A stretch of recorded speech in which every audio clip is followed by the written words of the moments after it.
তিনটে দলকে এস্টাবলিশ করে যাচ্ছেন, এই ক্যাটাগরি করে দিয়ে যাচ্ছেন, আর আমরা বিসি ক্যাটাগরি হয়ে গেছি। মানে এখানে বিএনপি একাধিকবার রাষ্ট্র পরিচালনা করেছে, তাদের পরামর্শ সরকার নিতে পারে যে কোনো সময়, তাদের সাথে বসতে পারে, কিন্তু জামাত এনসিপি কে কোন ক্যাটাগরিতে তারা তিনটা দল হিসেবে এস্টাবলিশ করে এই ক্যাটাগরি করে যাচ্ছে?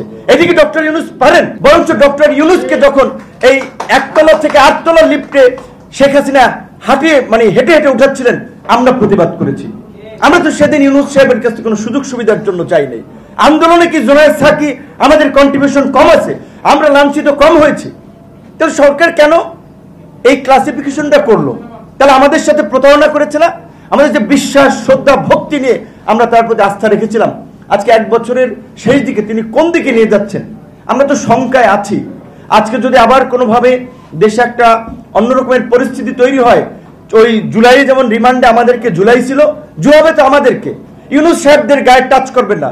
উপদেষ্টা পরিষদ নাহিদ যেটা বলেছে, তারা সেফ এক্সিট ঠিকই পাবেন, 111-এ পেয়েছিলেন না?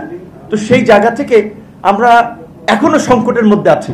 তো এই সংকট থেকে উত্তরণে আমাদের একটা নির্বাচনের দিকে যেতে হবে। এসএন ভাইয়ের এখানে আরো একটা লেখা আছে যে আপনার নির্বাচনে আপনার প্রথম ছিল যে এই সকল অনিশ্চয়তা দূর করতে পারে প্রধান উপদেষ্টার সিদ্ধান্ত। সেটা ছিল বিএনপির ভারপ্রাপ্ত চেয়ারম্যান জনাব তারেক রহমানের সাথে লন্ডনের বৈঠকের আগে বোধহয় লেখাটা ছিল।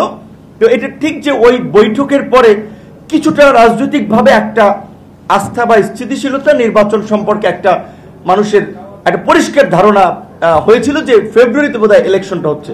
এখন আমাদের পরিষ্কার হতে এখানে মহাসচিব সাহেব আছেন, বিএনপির একটা বড় দলের, আমরা মনে করি যে জুলাই ঘোষণাপত্র এবং সনদের জন্যই তো নির্বাচনটা আমাদের ডিলে হচ্ছিল।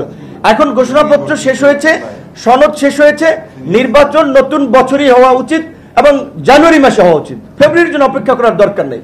কাজে নির্বাচনের জন্য মনে হয় আমরা ফেব্রুয়ারিতে প্রধান উপদেষ্টা করতে চেয়েছেন, আমরা তাকে বলতে পারি যে এখন জানুয়ারিতে সম্ভব, কারণ নির্বাচন যত ডিলে হবে তত আপনার এই বিচার বলেন, সংস্কার বলেন, এগুলো নিয়ে আরো ঘোলাটে পরিস্থিতি হচ্ছে।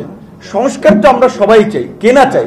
সেক্ষেত্রে আমরা অন্যান্য রাজনৈতিক দলগুলোর প্রতিও আমাদের আবেদন থাকবে যে সংস্কারের পদ্মা সেতু, মেট্রো রেল এবং এলিভেটেড এক্সপ্রেসওয়ে নির্মাণের গর্বিত অংশীদার বসুন্ধরা সিমেন্ট।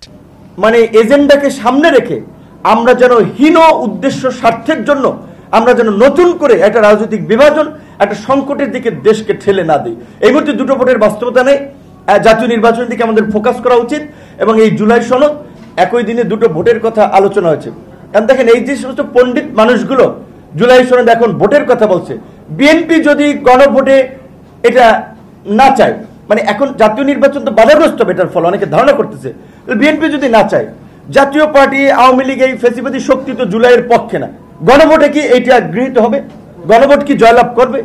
তাহলে এই যে আমরা একটা রং স্ট্র্যাটেজি নিয়ে শুধুমাত্র মিডিয়ায় কিংবা মানুষকে একটা আইওএস দেওয়ার জন্য, একটা ব্লাফ দেওয়ার জন্য যে সমস্ত কথাবার্তা বলছি এবং সেটা নিয়ে একটা কর্মসূচি দাঁড় করাচ্ছি, একটা হইচই করছি, এগুলো কি বুঝে করছে না বুঝে করছে?